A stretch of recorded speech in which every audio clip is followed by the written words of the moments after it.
देखो भाऊ, ये रहा मेरा खेत, जल्दी से जल्दी जोताई कर दो।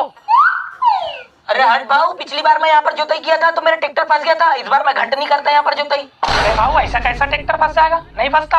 अरे फंस जाएगा ना ट्रैक्टर। लगता है तेरे को ट्रैक्टर चलाने का हिम्मत नहीं है, ये बार बार फंस जाएगा बोल रहा है।